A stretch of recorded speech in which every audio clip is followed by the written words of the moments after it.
9 ప్రదక్షిణలు చేస్తే 10,000 సార్లు శివాలయ ప్రదక్షిణ చేసిన పుణ్య ఫలితం మనకు దక్కుతుంది. అయితే ఇక్కడ ఈ శివాలయ ప్రదక్షిణకి ఏంటంటే ప్రధానంగా మనం చూసుకోవాల్సినటువంటిది మీకు ఇంతకుముందు చాలా తెలియచేసినట్టుగా ఓరల్ గా మనం తెలియచేశాము. కానీ చాలా మంది దాన్ని ఆదరించారు.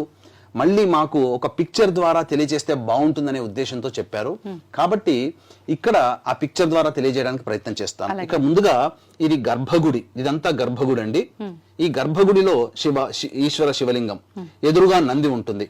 తర్వాత ఈ ఈశ్వరునికి అభిషేకం చేసిన జలమంతా కూడా ఆ యొక్క ఆ నీరంతా కూడా ఇక బయటికి పోయే ప్లేస్ ఇక్కడ ఒకటి ఉంటుంది. ఈ ప్లేస్ దగ్గర ఇక్కడ చండీశ్వరుడు ఉంటాడు. అంటే సాధారణంగా అన్ని దేవాలయాల్లో చండీశ్వరుని విగ్రహం ఉంటుంది. అనగా ఆ చండీశ్వరుడు శివుణ్ణి అర్చిస్తూ ఎదురుగా ఇలా ఉంటాడు. అనగా ఎదురుగా ఈ శివునికి శివలింగానికి ఎదురుగా చండీశ్వరుడు ఉంటాడు, నంది ఉన్నట్టుగానే చండీశ్వరునికి ఎదురుగా శివలింగం ఉంటుంది. ఈ చండీశ్వరుడికి అనగా ఈ శివుడి మీద పడినటువంటి ద్రవ్యములు ఈశ్వరుడివి, ఇక మిగతాదంతా కూడా ఆ చండీశ్వరునికే సొంతము. అందుకనే ఈ యొక్క శివాలయానికి వెళ్ళినప్పుడు కొబ్బరికాయ కొట్టినా ఆ చండీశ్వరుని దగ్గరకు వచ్చి, అయ్యా చండీశ్వర నేనేం తీసుకోబోట్లేదు, ఉత్త చేతులతో వెళ్తున్నాను, ఆ శివప్రసాదం మాత్రమే తీసుకెళ్తున్నానని చెప్పి నమస్కారం చేసుకుని శివాలయం నుంచి బయటికి పడాలి. అంతే తప్ప చండీశ్వరునికి చెప్పకుండా ఈ శివునికి సంబంధించిన ఏ ద్రవ్యము కూడా తీసుకోకూడదు నియమం. అయితే ఇక ప్రదక్షిణ ఎలా చేయాలి అని అన్నప్పుడు ధ్వజస్తంభం దగ్గర నిలబడండి. వీక్షించేటువంటి ప్రేక్షకులు చాలా జాగ్రత్తగా గమనించండి. ఈ వీడియో 1-2 సార్లు వీడియో చూస్తే మీకు సంపూర్ణంగా అర్థమవుతుంది. ధ్వజస్తంభం దగ్గర నిలబడి ఈ ఎదురుగా ఉన్నటువంటి ఈశ్వరునికి నమస్కారం చేసుకోండి. ముందుగా నమస్కారం చేసుకొని అక్కడి నుంచి ఎడమ వైపు నుంచి ప్రారంభించండి, క్లాక్ వైజ్ డైరెక్షన్. ఇలా ధ్వజస్తంభం దగ్గర నుంచి ధ్వజస్తంభానికి ఈశ్వరునికి ఎదురుగా నిలబడితే మనకు ఎడం వైపు, ఆ ఎడం వైపు నుంచి ఇలా ఈ విధంగా ప్రదక్షిణ చేసుకుంటూ వచ్చి, ఇగో డయాగ్రామ్ గీశాను కదా, అన్ని యారో మార్కు. ఇక్కడ అభిషేకం నీళ్లు బయటికి వెళ్లే ప్రదేశం ఉంటుంది శివాలయం గర్భగుడి తర్వాత. అక్కడ ఒకసారి నిలబడి ఈశ్వరుని వైపు తిరిగి నమస్కారం చేసుకొని మళ్ళీ ఈ అభిషేకం చేసే దారి ఏదైతే ఉందో అంటే ఈ జలాభిషేకం నీరు అభిషేకం చేసిన నీరు బయటికి వెళ్ళిపోయే దారి ఏదైతే ఉంటుందో అది దాటకూడదమ్మా. అక్కడ నిలబడి చండీశ్వరునికి ఈశ్వరునికి నమస్కారం చేసుకొని మళ్ళీ వెనక్కి మరలాలి.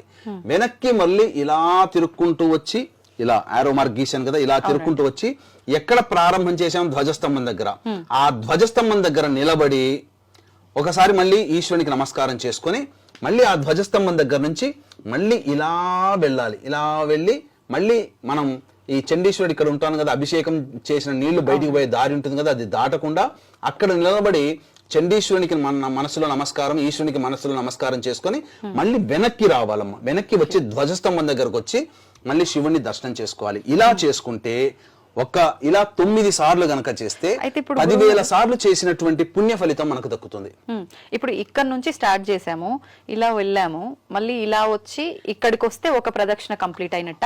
ఎలా ఒకటి కంప్లీట్ అయినట్టు? మనం ధ్వజస్తంభం దగ్గర నిలబడి మనం బయలుదేరాము. అవునండి. ఇలా వెళ్ళాము, ఇలా చండీశ్వరుని దగ్గరకు వచ్చాము అభిషేకం వెళ్లే దారికి, మళ్ళీ ఇలా వెనక్కి వచ్చాము, ధ్వజస్తంభం దగ్గరకు వచ్చాము, మళ్ళీ జలం అభిషేక జలం వెళ్లే దారి దగ్గరకు వచ్చి మళ్ళీ వెనక్కి వచ్చి మళ్ళీ ధ్వజస్తంభం దగ్గరికి రావాలి. ఇక్కడికి ఈ ప్రాసెస్ అంతా జరిగితే ఇక్కడికి వస్తే ఒక ప్రదక్షిణ. అలాంటివి 9 ప్రదక్షిణలు గనక చేసినట్లయితే 10,000 సార్లు శివాలయం చుట్టూ ప్రదక్షిణ చేసిన పుణ్య ఫలితం మనకు దక్కుతుంది.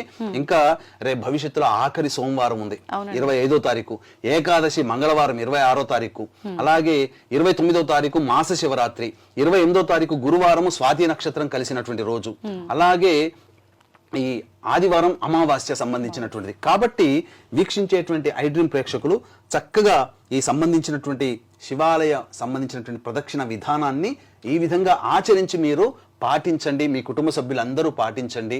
తప్పకుండా ఆ ఈశ్వరానుగ్రహం శివుడు చాలా సంతోషిస్తాడట.